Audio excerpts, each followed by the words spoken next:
He wasn't optimistic. And then Ethan and two others, a woman named Sarah who'd been a teacher before the occupation, and a young guy named Miguel who'd been a student, were pulled aside and told through the translation devices that they were being sent to royal service. The Zareth official who informed them didn't elaborate despite their confused questions, just had them tagged with some kind of electronic marker and sent them through a different processing queue. Sarah whispered to Ethan during a brief moment when the guards weren't immediately watching. Royal service sounds prestigious. Maybe that's better than labor camps. Ethan wanted to agree but couldn't shake the feeling that being singled out for anything involving royalty probably meant something worse, not better. They were transported to the royal palace in a secured vehicle that prevented them from seeing much of the city they passed through. Arriving at a structure so massive it was visible from orbit according to their brief glimpse during landing approach. The palace combined architectural grandeur with obvious military fortification. Beautiful soaring towers alongside weapons emplacements and shield generators. Art and war merged into single statement of absolute power. They were taken through security checkpoints that scanned them so thoroughly Ethan felt violated, examining everything from their genetic code to their neural patterns to their emotional states via technology humans didn't possess.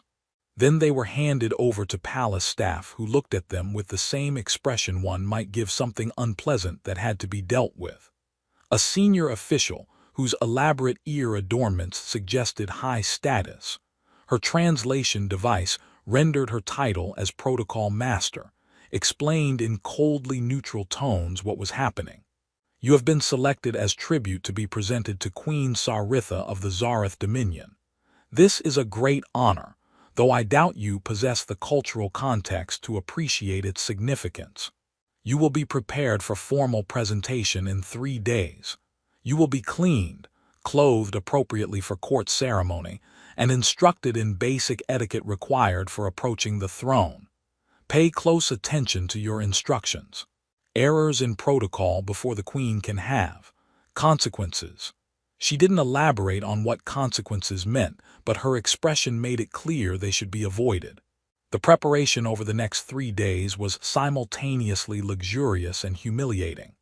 They were given quarters that were objectively nice, spacious rooms with comfortable furnishings, good food, access to entertainment systems, though most of the content was incomprehensible alien media.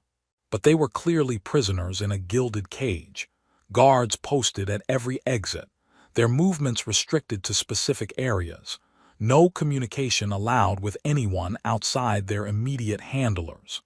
They were bathed in automated systems that were efficient but felt impersonal and invasive. They were measured and dressed in formal attire that was beautiful but clearly designed to mark them as tribute rather than honored guests. The clothing was cut in styles that emphasized their human differences rather than trying to make them fit Zareth aesthetic, marking them as exotic curiosities. They were drilled on proper behavior for the presentation, how to walk in formation, where to stand relative to the throne, when to bow and to what precise angle, how to hold their hands, where to look and more importantly where not to look, when they were allowed to speak, which was essentially never unless directly addressed. The Zareth instructors were impatient with how slowly the humans learned protocols that were apparently obvious to any civilized species.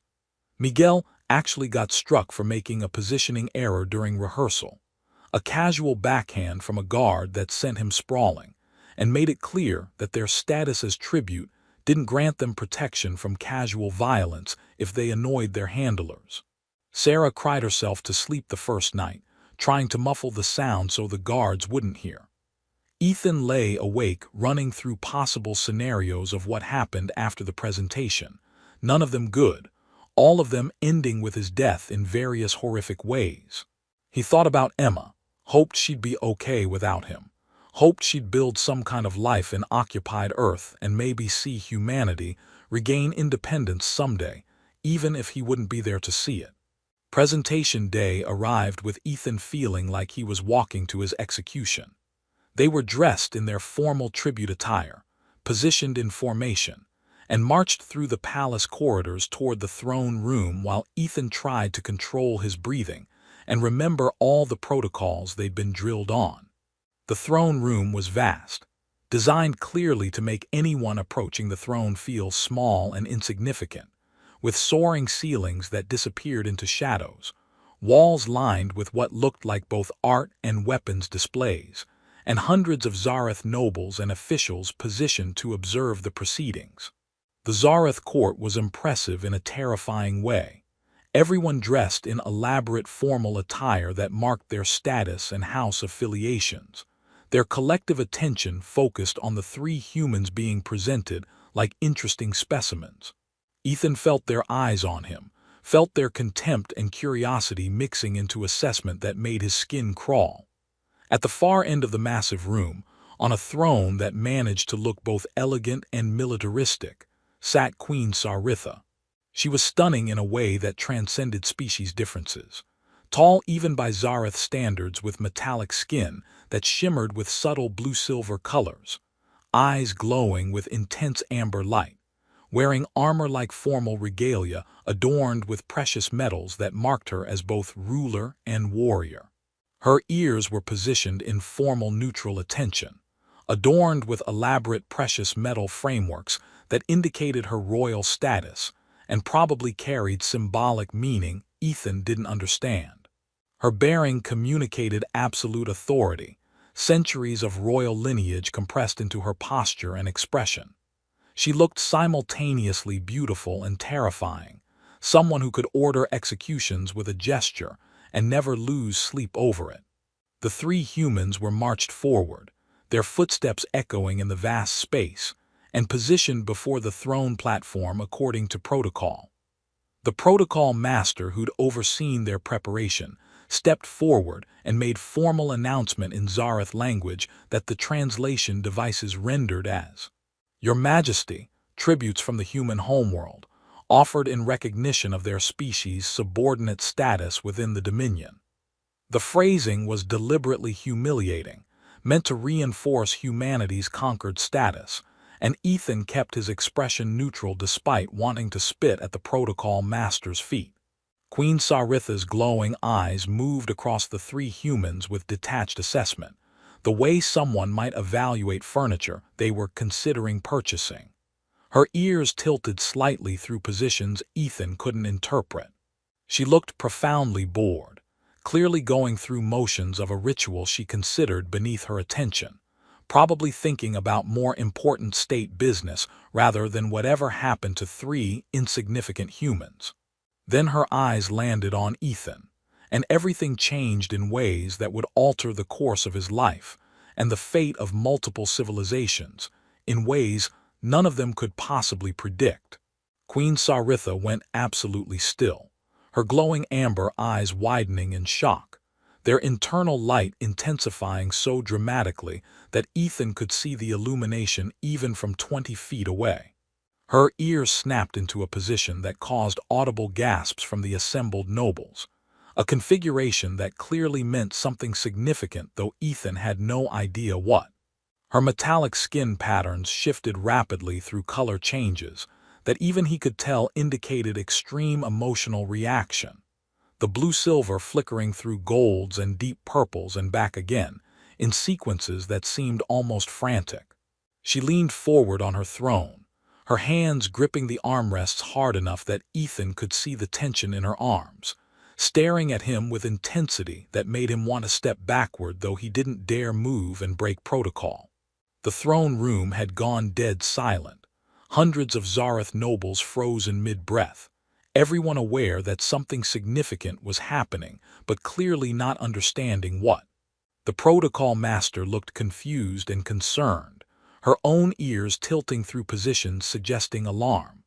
The guards flanking the throne had hands moving toward weapons though they hadn't drawn them yet, unsure if this was threat situation or something else. Queen Saritha stood, apparently shocking enough that more gasps rippled through the assembled court, and descended from her throne platform, approaching Ethan directly, which, judging by everyone's reactions, was completely breaking established protocol. She stopped mere feet from him, still staring, and Ethan could see her hands trembling slightly at her sides despite her otherwise controlled bearing.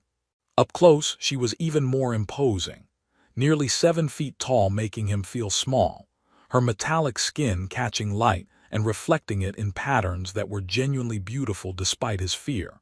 Her amber eyes studying his face with focused intensity that felt like being examined under microscope. When she finally spoke, her voice was barely above whisper but carried clearly in the silent throne room, her accent more refined than other Zareth he'd heard, but also carrying weight that made it impossible to ignore. Impossible. She circled him slowly, studying him from every angle, and Ethan stood rigid, trying to control his terror and confusion about what was happening. Was there something wrong with him? Had he accidentally committed some protocol violation that warranted this reaction? Was she about to order his execution for reasons he couldn't begin to understand? Sarah and Miguel beside him looked equally terrified and baffled, but no one dared speak or move without permission. Queen Saritha completed her circle and addressed him directly for the first time. "What is your name, human?" Her voice had steadied somewhat, though Ethan could still hear shock underneath the commanding tone. "Ethan Cross, Your Majesty," he managed. Surprised, his voice came out relatively steady given that his heart was trying to pound out of his chest. "How old are you? What is your lineage? Were you born on your homeworld or elsewhere? Answer quickly and completely." The questions came rapid fire, urgent in ways Ethan didn't understand, and he struggled to answer coherently. "I'm 29 years old, ma'am. My parents were both human, both from Earth, as far back as anyone in my family knows. I don't have extensive genealogical records, but there's no alien ancestry that anyone's ever mentioned. I was born in North America, lived there my whole life until—" He trailed off, unsure how to reference Earth's subjugation without sounding accusatory or bitter, though probably his tone carried both anyway. Queen Saritha turned to address the throne room, switching to Zareth language that the translation device struggled with but rendered approximately as, "Clear the room. Everyone except the Royal Council and the scholars of ancient history. Immediately. This is not a request." There was a moment of hesitation. Apparently even a queen couldn't just casually dismiss formal court proceedings without explanation, but her glare and the authority in her voice made it clear that disobedience would be unwise. Nobles began filing out with obvious reluctance, clearly desperate to know what was happening but not daring to defy direct command from their queen. It took several minutes for the massive throne room to empty, leaving only about 20 Zareth remaining plus the 3 humans still standing awkwardly in the center of the space. The queen gestured sharply to someone in the remaining group. An older Zareth whose elaborately adorned ears and formal robes suggested very high status, possibly the most ornate decoration Ethan had seen on anyone except the queen herself. "Scholar Ven, examine this human. Tell me I'm not seeing what I think I'm seeing. Tell me this is mistake or coincidence or my eyes playing tricks." Her voice carried desperation that seemed completely at odds with her royal bearing. Scholar Ven approached carrying scanning equipment, running it over Ethan with methodical thoroughness while muttering in Zareth language that the translation couldn't keep up with. His ears moved through complicated sequences, his expressions shifting from initial skepticism to growing disbelief to something that looked like awe or perhaps fear. He consulted the scanner readout, adjusted settings and ran the scan again as if not trusting initial results, then turned to the queen with wonder visible in his expression. "Your Majesty, the genetic markers are—" He paused, clearly struggling with disbelief. "They match. Not completely, there are obvious human variations and dilutions, but the core pattern is unmistakable. The specific sequence we've only seen in ancient records from the pre-war period, bloodlines that went extinct thousands of years ago, and his neural signature." Another pause. "It resonates at the precise frequency described in the prophecy of unity. I don't understand how this is possible. This human shouldn't exist, but the evidence is undeniable. Queen Saritha looked like she might actually faint, which seemed impossible for someone who projected such absolute composure and authority. She moved back to her throne and sat heavily, her regal bearing cracking enough that Ethan could see genuine shock underneath. She stared at Ethan like he was a puzzle she desperately needed to solve, but all the pieces were from different sets. Explain to me, Scholar Venn, in terms that this human can understand, what we're discussing. He deserves to know why his life just became infinitely more complicated. Scholar Venn turned to address Ethan, speaking slowly as if to a child or someone of limited intelligence. In Zareth history, and in Velkari history, for our peoples share many ancient traditions from before the war divided us, there exists an ancient prophecy. Most scholars consider it myth rather than true prophecy, philosophical allegory rather than literal prediction. It speaks of a being called the Unifier who would appear during our darkest conflict, and possess the power to end the war that has consumed both our civilizations for over 1,000 years. This being would be recognized by specific genetic markers, patterns from ancient bloodlines that predate the division between Zareth and Velkari, and by neural patterns that generate a unique energy signature, an aura that resonates at a specific frequency mentioned in the ancient texts. He paused, making sure Ethan was following. You, human, appear to possess those exact markers and that exact neural signature. According to every test I can run, you match the prophecy's description perfectly. Ethan's brain was refusing to process the words into anything coherent. I'm sorry, what? You're saying I'm some kind of prophesied figure from your ancient mythology. That's insane. I'm just a mechanic from Earth. I don't have any special powers or abilities. I can fix engines and weld metal, and that's about it. You've clearly made a mistake. Your scanner must be malfunctioning or misinterpreting human biology in ways that look like something they're not. The genetic markers don't lie, Scholar Venn said with certainty that bordered on religious conviction. Whatever you believe about yourself, your biology tells a different story. The question is not whether you match the prophecy's description. You do, undeniably. The questions are how and why a human from a primitive species we only discovered 3 years ago could possibly carry genetic patterns that shouldn't exist outside ancient Zareth bloodlines that went extinct millennia before your species even developed written language. Queen Saritha interrupted, her voice regaining some of its command despite still carrying undertones of shock. And the question is what we do with this information. If word spreads that the Unifier has appeared, especially that he's a human from a newly subjugated species, it will cause massive political upheaval across the Dominion. Half our people will see it as salvation, divine sign that peace is finally possible. The other half will see it as threat to current power structures, to the military-industrial complex that's been sustained by the war economy for centuries. And our enemies. She paused, her ears tilting in a position that seemed to indicate worry or fear. The Velkari will either try to kill him to prevent us from using him, or they'll try to capture him for themselves. Either way, this human's life just became extremely dangerous. Excuse me, Ethan said, finding his voice despite the complete absurdity of the situation, but I'd really like more context here. What war are you talking about? Who are the Velkari? And what exactly does this prophecy claim I'm supposed to do? Because I need to tell you again that I'm just a guy who fixed machines before you conquered my planet. I don't have any special abilities. I can't end wars or unite enemies or do whatever else this prophecy is claiming. Queen Saritha studied him for a long moment before responding, seeming to wrestle with how much to reveal. The Zareth Dominion has been at war with the Velkari Collective for over 1,000 years. We were once allied peoples, neighboring civilizations that cooperated and traded freely.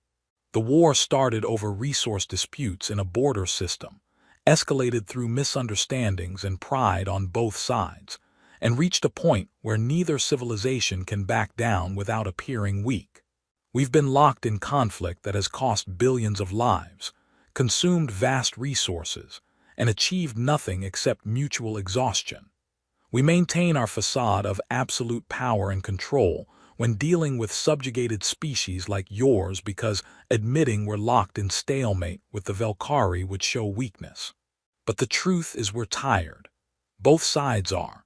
We've been fighting for so long that most of our people don't remember why it started. It's just what we do. Fight the Velkari, maintain the war economy, pretend we're winning when really we're just bleeding each other slowly. She stood again, pacing now, her bearing showing agitation that seemed uncharacteristic. According to the ancient prophecy, which again, most people consider myth, the unifier would appear bearing the mark of unity, possessing genetic patterns from before our division and carrying an aura that spoke to both peoples equally. This being would have the ability to broker peace, to find common ground that neither side could find alone, to end the war through means that are frustratingly never specified clearly in the texts. It's all poetic language about speaking to both sides with equal truth and seeing past the divisions that blind the children of war and other vague pronouncements that could mean anything or nothing. And you think that's me? Based on some genetic match and a brain scan. I don't know anything about your war or your Ethan Cross stood in the processing center with 49 other humans, all of them selected as tribute to the Zareth Dominion, all of them trying to maintain dignity while being treated like livestock. The processing had been ongoing for 6 hours. Medical scans that felt invasive, decontamination procedures that stripped away every molecule of Earth on their bodies. Categorization according to criteria none of them understood. The Zareth officials moved through the facility with cold efficiency, regarding the humans with expressions ranging from complete indifference to barely concealed contempt, communicating in their own language that the translation devices rendered into clipped formal phrases that made everything sound like a threat even when it was probably just bureaucratic procedure. The Zareth themselves were imposing in ways that made Ethan's military training feel inadequate. They were tall, averaging 7 feet with some reaching 8, and powerfully built with muscle definition visible through their form-fitting uniforms. Their skin carried metallic sheen that shifted subtly in the light, blues and silvers and occasionally golds, beautiful in an alien way that was also somewhat unsettling. Their eyes glowed faintly with internal light, amber or green or occasionally striking violet, giving them predatory appearance that was probably evolutionary rather than intentional, but which nonetheless made Ethan's hindbrain scream danger warnings. And then there were the ears, elongated structures that swept back from their skulls in elegant curves, adorned with metals and gems that indicated status, moving independently in ways that clearly communicated meaning, though Ethan didn't know the language of ear positions any more than he knew their spoken language. They moved with predatory grace, each gesture economical and purposeful, and when they looked at the humans, it was with the same expression someone might give insects they were deciding whether to swat. Ethan kept his expression carefully neutral despite the anger and fear churning in his gut. He'd been angry for 3 years, since the day Zareth warships appeared in Earth's skies and humanity's attempted resistance lasted approximately 48 hours before being crushed so thoroughly that continuing to fight would have meant species extinction. Earth's governments had capitulated to save lives, accepting subjugation and tribute requirements rather than watching human civilization be wiped from existence. It was the practical choice. The equipment in facilities that now served Zareth occupation forces, hating every moment but needing to eat. Emma was 15, still in school, trying to have something resembling adolescence in a world that had been fundamentally broken. And now Ethan was being shipped off-world as tribute, selected in a mandatory lottery that was supposedly random, though he suspected it was actually targeting people with military backgrounds who might cause trouble if left on Earth. He'd had 72 hours to get his affairs in order. Saying goodbye to Emma through tears and desperate attempts at reassurance he didn't feel, arranging for his few possessions to go to her, trying to make peace with the fact that he was going to die in some unknown, probably humiliating way on an alien world. The transport ship had been deliberately uncomfortable, minimal life support, individual cells barely large enough to stand in, no communication allowed between the tribute humans. 2 weeks trapped in cold darkness with nothing but his thoughts, oscillating between panic and resignation, trying to prepare himself mentally for whatever came next while having zero information about what that might actually be. He'd cataloged every possible horror scenario his mind could generate: slavery, medical experimentation, being used as disposable labor in dangerous industries, being hunted for sport, being used as food. That one seemed unlikely, but his mind went there anyway in the worst moments. The uncertainty was almost worse than any specific fate would have been, because imagination filled the void with increasingly terrible possibilities.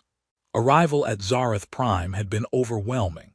The planet was visible from orbit and looked like someone had designed it specifically to be beautiful, with glittering cities sprawling across continents, massive structures that seemed to grow organically from landscape atmospheric conditions that created auroras constantly dancing across both hemispheres. It was breathtaking and intimidating in equal measure, a reminder that humanity was dealing with a civilization that had been starfaring for millennia, while humans were still figuring out how to leave their own star system without things exploding. The processing facility was located on the outskirts of the capital city, a massive complex that handled incoming tribute from dozens of subjugated species. Ethan saw other aliens being processed, some familiar from Earth's limited contact with the wider galaxy, others completely unknown, all being categorized and sorted like goods being inventoried. The 50 humans were sorted into different categories throughout the day. Most went to labor assignments, mining operations, manufacturing facilities, infrastructure maintenance crews. A handful went to what the translation devices called domestic service, which sounded better than manual labor, but made Ethan wonder what kind of domestic service aliens wanted from humans. A few were sent to scientific research facilities, and Ethan hoped they were being studied rather than experimented on, though. Culture or your enemies. I literally arrived on this planet 6 hours ago. I can't broker peace between civilizations I know nothing about. This is completely crazy. I agree that it seems improbable to the point of impossibility, the Queen said with dry understatement. But the genetic and neural evidence is undeniable, which means either you genuinely are the prophesied unifier, and somehow fate has delivered you to us through the random selection of tribute from Earth, or something else is happening that we don't understand, some other explanation for why you carry impossible genetic markers. Either way, you are now the most important human in existence, possibly the most important individual in this entire sector of the galaxy.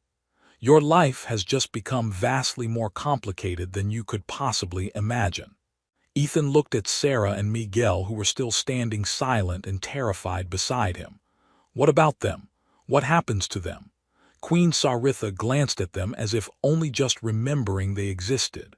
They will be sent to their originally assigned positions in royal household service. They are irrelevant to this situation. You, however, will remain here under royal protection while we determine what exactly you are and what to do with this information. I don't want royal protection. I want to go home to Earth and see my sister and pretend this whole nightmare never happened. That is not an option, the Queen said flatly, her royal authority reasserting itself completely. If you are the unifier as the evidence suggests, you're far too valuable to be allowed to simply leave. You represent potential end to a 1,000-year war, salvation for trillions of beings who have suffered under endless conflict. If you're not the unifier but something else we don't understand, you're still a mystery that requires investigation, and you're too potentially dangerous to release. Either way, you are now a guest of the Zareth Dominion. a very privileged guest in comfortable quarters with access to information and resources, but a guest who cannot leave. Do you understand? It wasn't really a question. Ethan understood perfectly that he'd just become a very important prisoner. His status elevated from insignificant tribute to prophetic figure, but his freedom gone either way. The audience concluded with him being escorted to new quarters, far more luxurious than his previous accommodations, genuine rooms rather than cells, with windows looking out over the palace grounds and the glittering capital city beyond. But there were guards posted outside his doors, and when he tested whether he could leave, they made it politely but firmly clear that he could not. He was given access to information systems with translation capabilities, and he spent the next days reading compulsively about Zareth history, the prophecy, and the ongoing war with the Velkhari, trying to understand what he'd been caught up in and whether there was any possible way out. The weeks following Ethan's identification as potentially the prophesied unifier were a blur of examinations, interrogations, and growing understanding of just how complicated his situation had become.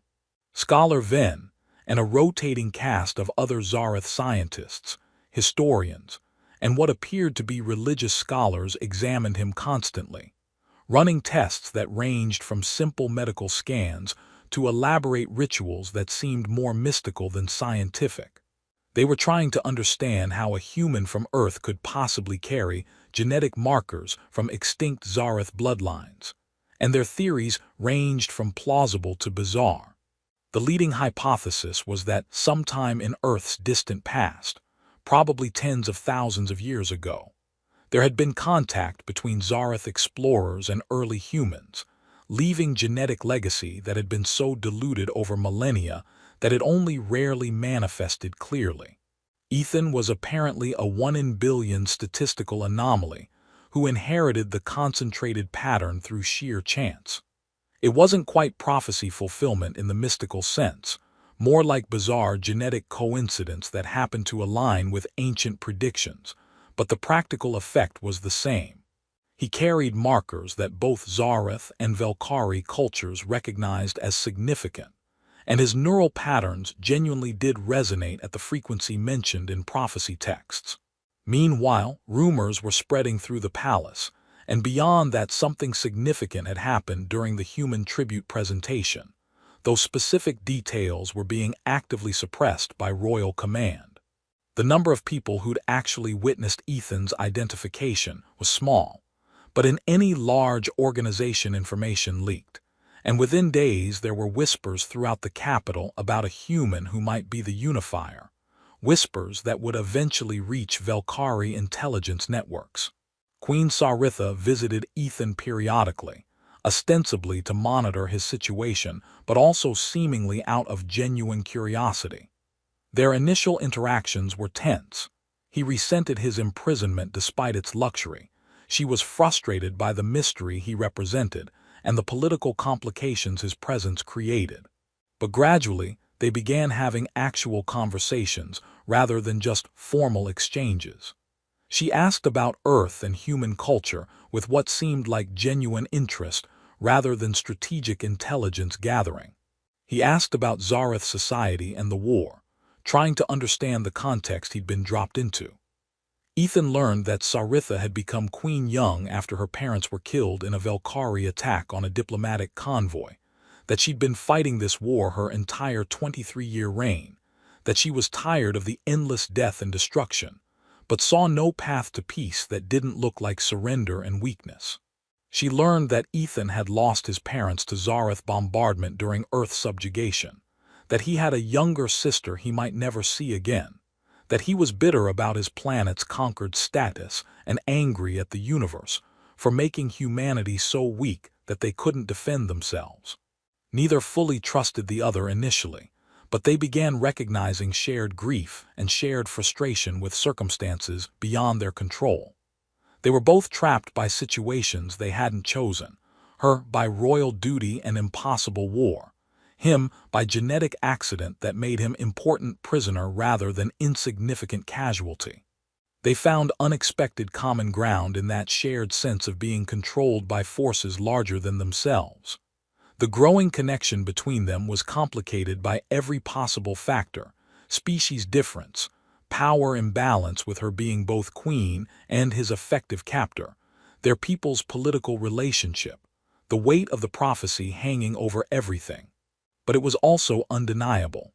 Their conversations became longer and more personal, moving from discussing politics and history to sharing stories about their lives, their fears, their hopes for futures they weren't sure they'd have. The security situation escalated dramatically when Scholar Venn brought urgent news. "Your Majesty, we've detected Velkari intelligence operations focused on our capital. They know something significant has happened. Their information-gathering efforts have intensified substantially, which suggests they're aware that the event involved the human tribute. They'll learn about him soon if they haven't already. And if they believe he might be the unifier, they'll either attempt to capture him to use for their own purposes or kill him to prevent us from using him. We need to move him somewhere more secure." Within days of this warning, there was an actual attack on the palace. Velkari special forces attempting to breach the royal wing where Ethan was being kept. It was the first direct assault on the Zareth capital in over a century, demonstrating how seriously the Velkari took the threat or opportunity Ethan represented. The attack was repelled by palace security, but not before significant damage and casualties, confirming that word had leaked, and that Ethan's existence was now a major factor in the war between the civilizations. Queen Saritha made the decision to personally take Ethan to a secure location off-world, while the security breach was investigated and the palace's defenses were reinforced. Her advisors argued strenuously that the queen shouldn't put herself at risk, that Ethan could be guarded by military forces without requiring royal involvement. But Saritha insisted with authority that didn't invite further debate. If he is genuinely the unifier, he is too important to trust to anyone else. If he's not but the Velkari believe he is, he's still too valuable as potential diplomatic tool to risk losing. I will personally ensure his security while we determine how to proceed with this situation." They left Zareth Prime on a small, fast ship with minimal crew but heavy armament, heading for a royal retreat on a remote moon that was heavily fortified but also isolated enough that movements in and out could be closely monitored for potential security threats. The journey took 4 days, and with limited space on the ship and little else to do, Saritha and Ethan spent significant time together.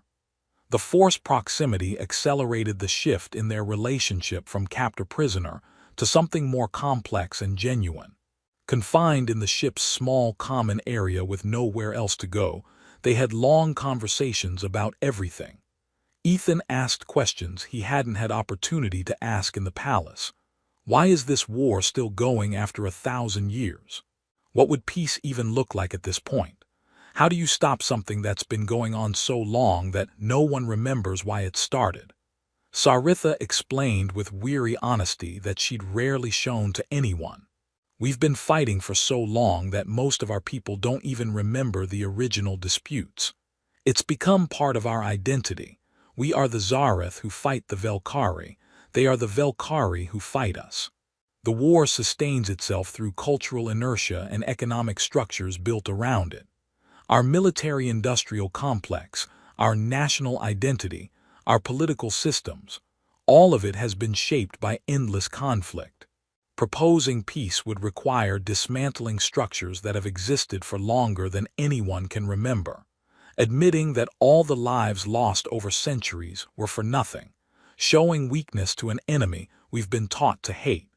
It's easier to keep fighting than to face what stopping would mean." "That's completely insane," Ethan said bluntly. "You're locked in a war neither side wants, destroying yourselves slowly, because stopping would be politically uncomfortable. Because neither side wants to be first to propose peace. When you phrase it that way, it sounds absurd. But you're not accounting for cultural factors, for the weight of history, for the political reality that any leader who seriously proposed peace would likely be overthrown by their own people for betraying everything we've been fighting for. The Velkari face the same problem. We're trapped in mutual destruction not because either side wants it, but because the systems we've built don't allow for any other outcome. And somehow I'm supposed to fix that. A human from a species you consider primitive. I can't solve problems that your civilization hasn't solved in 1,000 years. I don't have any special wisdom or diplomatic genius. I'm just a mechanic who fixed engines before your ships showed up and conquered my planet. Saritha studied him thoughtfully, her amber eyes reflecting light in the dimmed common area. Perhaps that's exactly why you might be able to help. You're not bound by our cultural expectations or historical grudges. You have no stake in which side wins, because you're not from either side. You can see our conflict with outside perspective unclouded by centuries of indoctrination and propaganda. Maybe that's what the prophecy was actually describing. Not someone with mystical powers, but someone whose perspective wasn't distorted by being part of the conflict. They talked about Earth extensively, and Saritha was genuinely surprised by aspects of human culture she hadn't bothered learning when Zarath forces initially subjugated the planet. She'd seen humanity as primitive and strategically insignificant, not worth deep study. Learning about human resilience, adaptability, and cultural diversity began shifting her perspective.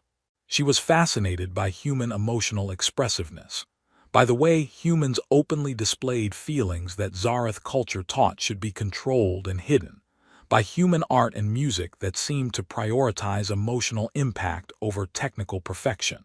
Ethan was surprised to find himself sympathizing with her despite everything.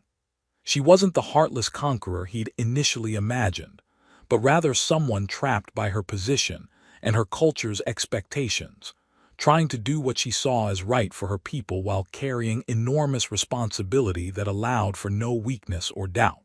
They were both prisoners in different ways, him literally, her by duty and expectation. The growing attraction between them was gradual but undeniable, complicated by every possible factor, but also feeling genuine in ways neither had expected.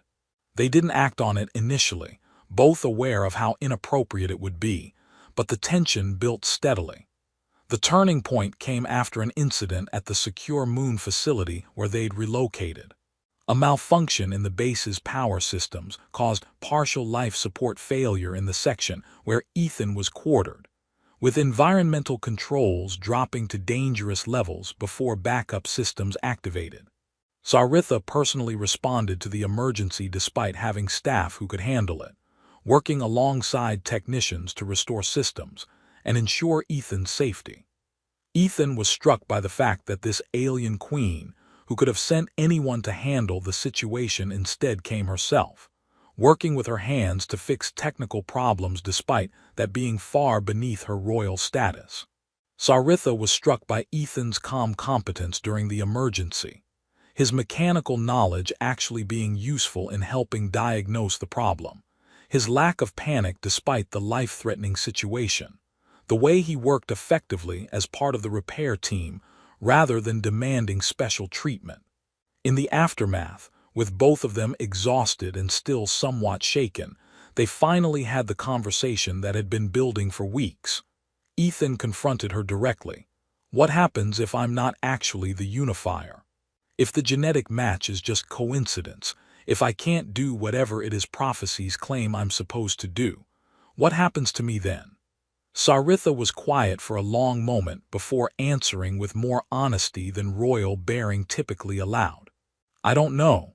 You'd still be valuable as a symbol, potentially useful in negotiations if we ever reach the point of actual peace talks with the Velkari. But your importance would decrease significantly if you couldn't deliver on the prophecy's promise. You might be allowed to return to Earth eventually, though you'd likely be monitored for rest of your life. Or you might be kept here as, I don't know, curiosity, reminder of what might have been. She met his eyes directly. I don't want to think about what happens if this doesn't work. I've found myself hoping the prophecy is real, Not for political reasons, but because I want you to be important enough that no one can take you away from." She trailed off, clearly having revealed more than she intended. "Away from you," Ethan finished quietly. "Yeah, I've been thinking about that too, about how complicated this is getting between us. About how I shouldn't be developing feelings for someone who's technically my captor, someone whose people conquered mine, someone from a completely different species. But I can't seem to help it." They moved closer in the small observation lounge where they'd been talking, the fortified moon's desolate landscape visible through reinforced windows. "What do you personally want, Saritha?" Ethan asked, using her name without title for the first time. "Not as queen, not considering prophecies or politics, but just as you." Her ears tilted in a position he'd learned indicated surprise mixed with something that might be pleasure at the intimacy of using her name directly. "I want to know you better. I want to understand you beyond your role as potential unifier. I find myself thinking about you when I should be focused on state matters. I want things that are inappropriate and impossible given our positions, given everything between us. They're only impossible if we decide they are," Ethan said quietly. "I'm already caught up in something impossible, fulfilling an ancient prophecy I don't understand, bridging gaps between civilizations locked in thousand-year war. What's one more impossible thing?" They kissed, awkward initially because they were navigating interspecies differences in physiology and cultural meaning, but becoming more natural as they figured each other out through patience and genuine desire to connect. It was a turning point, both acknowledging feelings that made everything more complicated, but also felt like the first genuine thing in their relationship that wasn't shaped by prophecy or politics or duty. What followed was weeks of deepening connection while isolated on the secure moon, building genuine partnership and intimacy, while the outside universe continued its conflicts. They learned each other, languages and customs and preferences and fears and hopes. They built something real in their isolation, something that would be tested dramatically when circumstances forced them back into the political reality neither could escape permanently. The secure isolation on the remote moon couldn't last indefinitely. 2 months after their relocation, an urgent encrypted message arrived from Zareth Prime. The Velkari Collective had made formal diplomatic contact, requesting direct communication with Queen Saritha for the first time in decades. They specifically mentioned wanting to discuss the human who cares situation I've been dropped into. I need to try. Besides, what's the alternative? Hide on this moon forever while the war continues? That's not really an option. The meeting was arranged to take place at a space station, operated by a neutral third-party species that had maintained strict neutrality in the Zareth-Velkari conflict for centuries, serving as the only location where limited diplomatic communication happened during prisoner exchanges or temporary ceasefire negotiations for border disputes. Queen Saritha brought a small delegation including Ethan, Scholar Ven, and heavily armed security forces. The Velkari delegation arrived simultaneously in their own vessels, and Ethan got his first look at the species he was supposedly destined to help make peace with through the station's viewports as their ships docked. The Velkari were similar in height to Zareth but more slender, with bioluminescent patterns in their skin that were more elaborate and colorful than Zareth metallic sheen, blues and greens and purples that shifted in complex cascading patterns.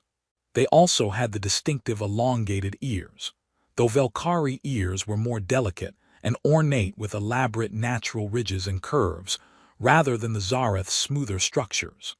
They moved with fluid grace that made even Zareth elegance look somewhat rigid by comparison, and when they entered the neutral meeting chamber, they regarded the Zareth delegation with barely concealed hostility that was clearly reciprocated. Centuries of war had created hatred so deep that even diplomatic necessity couldn't completely mask it. The Velkari leader was Matriarch Zevran, whose age was difficult to determine. Velkari aged differently than Zareth, but whose bearing suggested long experience with command and conflict. Her bioluminescent patterns were particularly elaborate, marking her high status, and her ears were adorned with natural crystalline growths that indicated her position. She studied Ethan with an intensity matching Queen Saritha's initial reaction, her expression mixing disbelief with what might have been hope or perhaps calculation. Her first words, translated by the neutral station systems, were, "So the prophecy manifests in the most unlikely form imaginable. A human from a primitive species that neither of our peoples had encountered until recently. The universe has a profound sense of irony." The initial meeting was extremely tense, with both Zareth and Velkari delegations clearly uncomfortable being in the same space, despite the neutral ground and heavy security ensuring no violence would be tolerated. There was a lot of posturing and formal diplomatic language that seemed designed to avoid saying anything concrete, while establishing that each side wasn't showing weakness by being present. But then Matriarch Zevran proposed something that shocked everyone in the room. "I am here to suggest actual peace negotiations, not to end the entire war immediately. That would be unrealistic given our history. But to establish limited ceasefire in specific border sectors and begin genuine dialogue about what peace might look like, what both our peoples would need to feel secure enough to stop fighting." She paused, her bioluminescent patterns shifting to colors that the translation system indicated meant sincerity mixed with vulnerability. "I am explicit about why I'm proposing this now. Our civilizations are exhausting themselves in this conflict. We have been fighting so long we have forgotten what we are actually fighting for beyond general hatred and cultural momentum. Our economies are strained, our people are tired, and neither side can achieve decisive victory. And then this human appears, matching prophecies both our peoples share from ancient times before the war divided us. Perhaps the universe is telling us it is time to stop." Queen Saritha was visibly skeptical, her ears tilting in positions indicating doubt and suspicion. "You want peace now, after 1,000 years of conflict.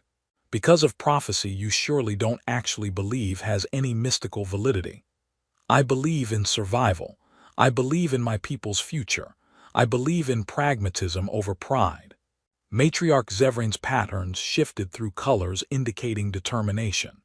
"And I believe that if there is even small chance the prophecy is real, that this human genuinely possesses some quality that could help us find common ground that centuries of diplomacy have failed to find, we would be fools not to explore it. What do we have to lose by trying? If we fail, we return to war we were already fighting. If we succeed, we potentially end conflict that has cost both our peoples uncountable lives and resources." The negotiations that followed over the next weeks were excruciating in their difficulty and tediousness. Both sides were so entrenched in mutual hostility and suspicion that even agreeing on basic terms for limited ceasefire in a single system required days of argument. Every word was analyzed for hidden meanings, every proposal suspected of containing traps, every compromise seen as potential weakness. Ethan was present for all of it, initially as symbolic figure, the prophesied unifier whose existence had prompted these talks, but increasingly as actual participant in the discussions. He started noticing patterns that neither side seemed to see because they were too close to the conflict. Places where both Zareth and Velkari were essentially saying the same thing, but in terms so colored by their cultural frameworks and historical grievances that they couldn't recognize the underlying agreement. Places where both sides actually wanted the same outcomes but couldn't say so directly without appearing weak or like they were surrendering. Places where pride and face-saving were preventing compromises that both sides actually wanted to make but couldn't be first to propose. He began speaking up, tentatively at first.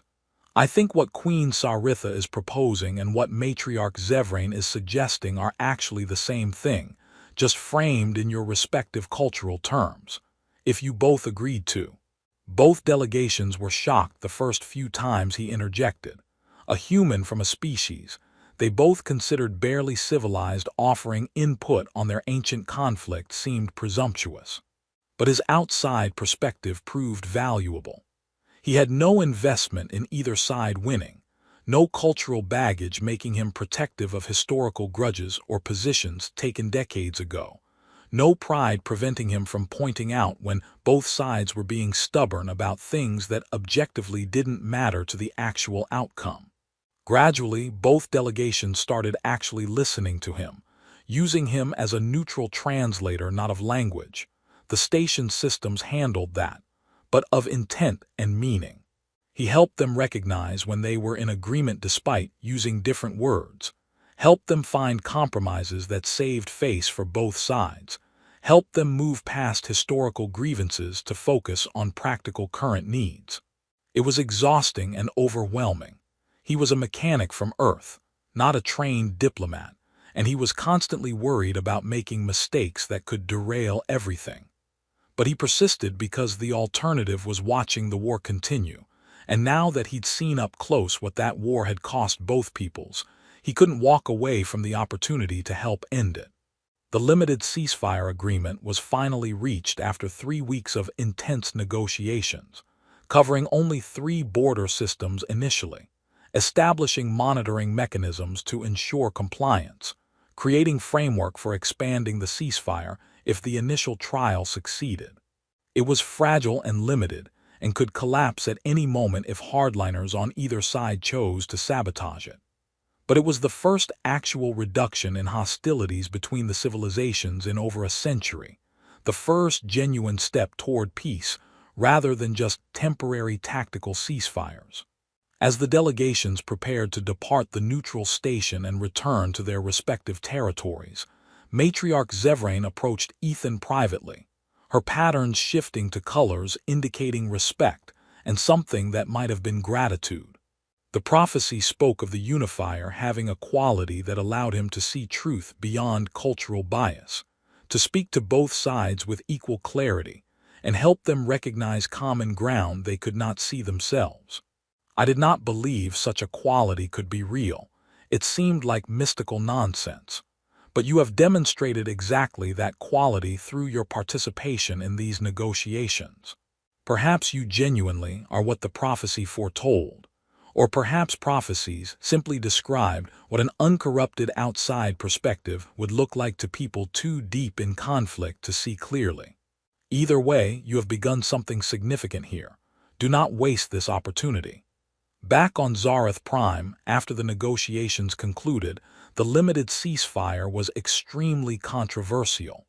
Many Zareth viewed it as weakness, as betraying everything their civilization had fought for, as dishonoring the memory of billions who had died in the conflict. Queen Saritha faced serious political opposition, with several major noble houses calling for her to be replaced by a leader who would prosecute the war more aggressively rather than pursuing peace with hated enemies. She weathered the opposition through careful political maneuvering, by framing the ceasefire as strategic positioning rather than genuine peace initiative, by gradually building coalition of supporters who were tired enough of the war to give peace a chance. But the strain was visible, and Ethan saw how much the political battle was costing her even as she maintained public composure. Their relationship deepened through this crisis. They'd become genuinely close during their time on the secure moon, and now they were navigating both the political situation and their personal feelings for each other in the harsh light of public scrutiny. The species difference and power imbalance were still complications, but they were building something real, partnership based on mutual respect and genuine affection that had survived being tested by impossible circumstances. They spent evenings together when state business allowed, talking about everything from philosophy to favorite foods, learning each other's perspectives and finding joy in the connection despite all the stress surrounding them. The peace process expanded gradually over the following year.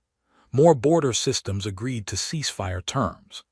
Actual dialogue began about resolving the original resource disputes that had sparked the war, about establishing clear borders and resource-sharing agreements, about mechanisms for resolving future disputes without resorting to violence. It was slow and fragile and could collapse at any moment, but it was progressing. Both Zareth and Velkari were exhausted enough from centuries of war that even their hardliners were grudgingly willing to see if peace might actually be achievable. Ethan continued serving as neutral mediator in the negotiations. His unique position as an outsider with no stake in the conflict, making him valuable to both sides. Scholar Ven's genetic research had concluded that Ethan did indeed carry genetic markers from ancient pre-war bloodlines through some unknown historical contact between Zareth explorers and early humans, making him genetically related to both modern Zareth and Velkari in ways that predated their division. Whether that made him mystically significant or just a useful symbolic figure was unclear, but the practical effect was that both civilizations were willing to listen to him in ways they wouldn't listen to each other. 2 years after Ethan's initial presentation to Queen Saritha, formal comprehensive peace treaty between the Zareth Dominion and the Velkari Collective was signed, ending over 1,000 years of active conflict. It wasn't perfect. There were still hardliners on both sides who opposed it, still tensions that would take generations to fully resolve, still occasional incidents that tested the peace. But formal war was over, and both civilizations could begin the long process of healing and rebuilding. At the treaty ceremony, held on the same neutral station where initial negotiations had taken place, both Queen Saritha and Matriarch Zevrain publicly acknowledged Ethan's role in achieving what had seemed impossible. They were diplomatic in their phrasing, attributing the peace to wisdom and courage of both peoples rather than making it entirely about one human. But they made clear that his unique perspective and position had been crucial catalyst. Whether he was truly the mystically prophesied unifier or just someone whose circumstances allowed him to bridge an unbridgeable gap remained philosophically ambiguous. But the practical result was undeniable. The war had ended, and he'd been instrumental in making that happen. Ethan and Saritha formally announced their bonding shortly after the peace treaty, their relationship having evolved from captor-prisoner to genuine partnership and love over the 2 years since his arrival. It was controversial in both Zareth and human communities. Cross-species bonding was rare, and many on both sides viewed it as inappropriate or unnatural. But Ethan's role in the peace and Saritha's political strength as queen who'd ended the greatest war in their civilization's history meant the opposition, while vocal, couldn't prevent the bonding from being recognized formally. Earth's status changed significantly in the aftermath of the peace. No longer just a subjugated tribute world providing resources and people to Zareth conquest, humanity was now recognized as the homeworld of the individual who had helped end the war. Earth gained significantly more autonomy within the Dominion. Tribute requirements were reduced and made more equitable, and humans were given more representation in Dominion governance structures. It wasn't full independence or equality with Zareth yet, but it was substantial improvement that promised eventual path to humanity being true partners rather than subjects. 3 years after his random selection in Earth's tribute lottery, Ethan stood with Saritha on a balcony overlooking Zareth Prime's capital, reflecting on how one moment of catastrophically bad luck had led to everything that followed. The prophecy identification.